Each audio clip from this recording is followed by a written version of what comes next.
What's up, y'all? Just wanted to get on here and talk a little bit about Shae's performance. I know it's very early in season, 2 games, and it hasn't been the best 2 games. Honestly, if we being honest, from him at least, as a team, we had a lot of good things to say. Honestly, a lot of bad things to say too, because it's just been a crazy first week of NBA. Not gonna lie. Whenever have expected after the tough loss against the Timberwolves to come in later in the week to wake up to Chauncey Billups being arrested by the FBI and then having to play against the Warriors with our interim head coach, Tiago Splitter.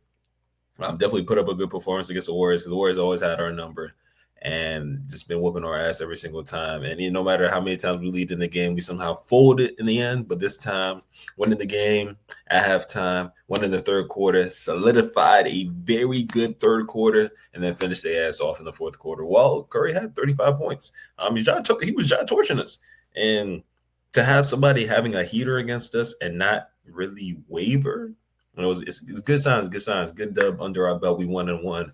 But I just wanted to talk about Shaden real quick because obviously everybody wants him to be the number one option on the team, the go-to guy to score. He's our young guy we just re-signed, and along with the defensive identity we just created, obviously we're running a transition, creating turnovers, creating havoc. We need to have reliable options on offense, and just wanted to go into the Warriors game. I've seen it a little bit in the Timberwolves game, but kind of deleted clips, didn't feel like going back. So I just went into the film in the Warriors game just to see like why Shaden is playing the way he is and just probably give a little bit of context, in my opinion, of what I've seen from him these past 2 games and just seeing what his outlook looks like for the rest of the season. So what I've noticed for real that I don't know if it's just him or if I'm just being over analytical of him or just being very hard on him offensively. Defensively, I had my gripes, but this game, even though the offense was really falling, defense was very much like solid. Second half for sure. Like the first half, offense was a little shaky. Defense was a little shaky, not too much, but the second half was really like, okay, Shaden is making sure he's staying on his man, staying engaged, and defending. I'm not gonna say his ass off, but defending very reliably. But like stuff like this, I feel like he gets the first bump, and I don't even know if it's just like a strength thing or a handle thing because he get the swipe down, but it's pods. Like I don't know if it's just me not having the respect for him as a defender, but I feel like once you clear him, just get past him. Like you have that clear lane to touch the paint, but I feel like that little bump. I just think his strength is just not there. And it's just like, okay, if I can't drive, you stop me off the drive. All right, let me just pull up. And I feel like it's just a bailout, bro. It's like you ran out of options. Let me just pull up the shot and be like, all right, fuck it. Like, let's do this. But this is what I want him to do because I've seen it's crazy to say, let me make this quick note. Shaden has not had a dunk yet. He has not had a dunk yet. And I think that and getting to the rim has been like a little bit less in his in his decisions. Because I've been saying after both the games, like he has to drive. Just make sure he drive. If somebody's like walling you off and make sure you don't drive, I say like force it again. Obviously, play within the flow of the offense. It's not ISO heavy. We have to have a lot of ball movement, but I feel like he's just like not trying to drive. It's always like bailout and counter, and the counters are not for establishing your habits, like the habit of driving. Obviously the habit of driving isn't totally there always, but I feel like that's where the counters come in, the mid-range, the three.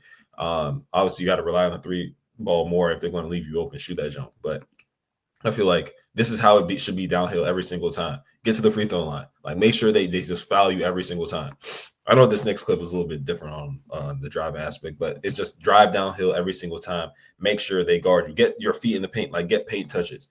And one of the things I noticed about at least other guards in our on our team is like Drew Holiday gets paint touches. It may not be the prettiest, but he touches paint. Blake Wesley, he touches paint. But also Blake Wesley, to his credit, he's pretty fast. But those people touch paint. and are aggressive. Shaden can be aggressive too. It's just like I feel like it's just a switch for him. But this is what I just like this play in particular in the pick and roll. Just a quick decision to hit the roll man, and then obviously grab pods, and then it's just an easy pass to Tumani, get that dunk. I played this a couple of times, but just a little bit more quicker decision making. Obviously, he's going to get better with time and reps. Now that he's been pushing a role of more of on ball reps, but just drive to the rim is my big focus for him. Just keep driving, drive. Like I know people like to say he can be like Shae, but it's not. It's a little. It's not a lot of difference, but you gotta the frequency of drives has to be up there, but it has to be insane. You too good of a rim finisher to just not get to that cup, bro. I'm too good. But this is obviously is a lot of transition for our team. So a lot of the things where he shines most is transition. But I really see that he needs a running start, at least for now, to get his game off. He can't really do it off of the standstill ISO and get to his spot. And just this one, I'm not going. It's just easy bucket, bro. If Draymond going to give you that jump, the probably went a little too far back. But if Draymond going to give you that jump, you take it. You take that bucket every day. But yeah, transition downhill when he's already moving, he's good. Like once he has the ball moving, he's good. And then look at your outlets, look at your people. So yeah, man, just keep running. And this is what I like to see. So this one is just one of the only three he hit in this game in transition. It's a lot of transition points, man. And I don't know what it is about his three, bro. It's like sometimes it doesn't even look repeatable. Sometimes they all look pretty smooth for the most part, but most of the shots look flat. It's a little bit less flat than last year, but still kind of like a low arc. Let's see about this one. A little bit of arc on that, a tiny bit of arc. You don't need that drone to go sky in the air and come back down, but that's this is I think this might be the one. This might be the one. Okay, pump fake.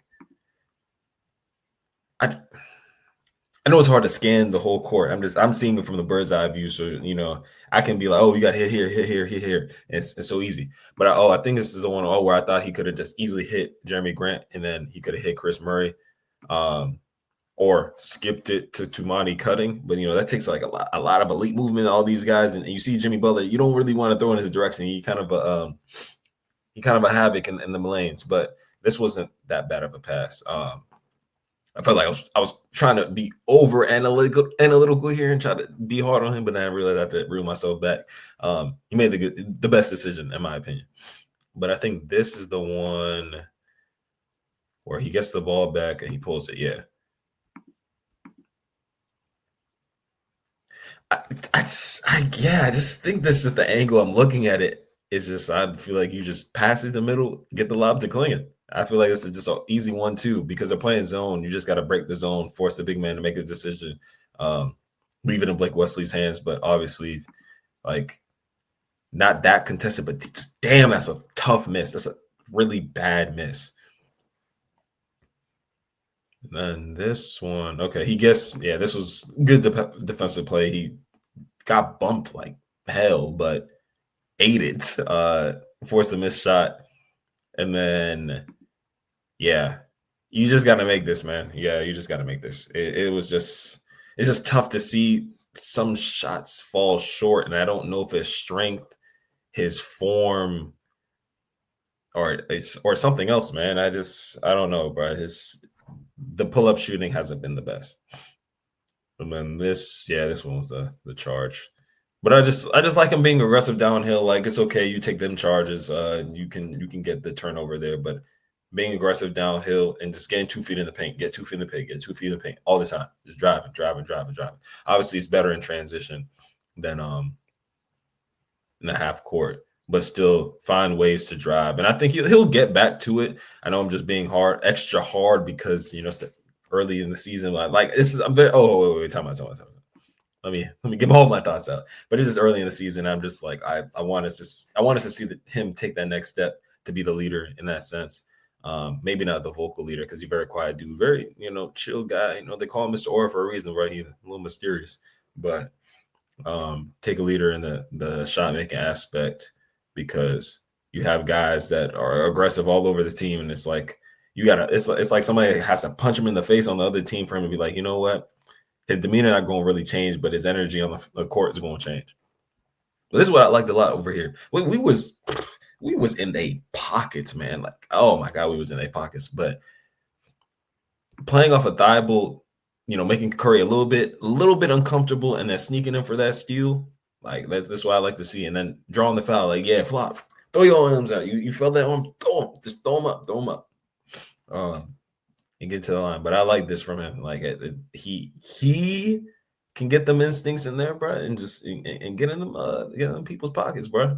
But Thibault, hey man, I might as well shout out Thibault in this jump. But Thibault, hey, 2 games in a row, 14 minutes in the first game, 15 minutes in the second game, stealing, hitting threes, just winning them minutes. And I'm just like, damn, we got a great wing rotation. Chris Murray was playing DBU defense out there too. It's like, damn, Chris, a little good. Obviously, he wasn't hitting a whole bunch of threes. You were pumping it a lot, but the 3 you did hit, was big. But I'm like, deflections. We was running up and down, sprinting up and down, getting steals up and down. We had like 5 steals in that third quarter. But yeah, I was like, damn, Thibault, I'm glad you back and healthy, man. Stay healthy for the rest of the season because we're gonna need you. But the scoring wise, Shae gotta be a little bit more aggressive, as I was saying. But yeah, 5 steals in that third quarter, 2 steals in the fourth. But it's always this was the very fast. That's also in transition off the make from Draymond in the corner. But once he gets downhill and just sprints, just go to the rim, just initiate contact. Sometimes I feel like he's just absorbing contact. He need to initiate it sometimes. Stay upright, get what he needed to do, get that one. This was kind of like blowout minutes, so I don't know if the competition a little bit worse, but this is the stuff I want him to do against the starters. Initiate the contact. Oh no, Curry and Draymond in starter minutes. This is not garbage time. But yeah, initiate the contact downhill, initiate contact in the half court, get 2 feet in the paint. But the playmaking is going to come because it's just quick decision making. Once you drive kick, because that's what we want to be about, creating them open threes. And I think Thiago's going to really slowly implement the offense better and better as the season goes on as the head coach. But I just wanted to note that I feel like he wasn't being as aggressive enough, initiating contact enough, and driving to the rim enough. I feel like Shae settles a lot for that tray ball. Racks up points easily. It creates, more driving lanes for the rest of your team. You want to be the guy that's, reliable to shoot the ball because we don't have one singular guy that's like, okay, we're looking at him to shoot the ball. Obviously, Tumani's the guy we're going to lean on. Denny's a guy we're going to probably lean on too. Drew, trying to get him back to them year 1 Boston days. And then Klingen's been struggling a little bit. Hit a 3 in each of the games, so which is a good sign. And then a couple others. So where Jeremy Grant obviously cooked. So Shae is trying to be part of that group of people that's trying to space the floor. But I think to get him back in his rhythm, you don't want to be just shooting a whole bunch of threes. You need to be dunk man. You need to be layup man. You need to be number 1 finisher man. Like get to that rim. And when you start feeling hot, start feeling that blood pumping, 3 points going to come. But I just wanted to get on here, say that, just talk about that a little bit because I feel like that's the thing he's not really doing right now. Obviously, it's game 2. Game 3 is tomorrow against the Clippers, so he's going to get back to it. But I just felt like I had to let my thoughts. They were just echoing in my head. But yeah, I just wanted to get in there, dig in the film a little bit. But yeah, as always, be sure to like, subscribe, turn on that notification bell. More Blazers content to come. Appreciate you guys as always, and peace.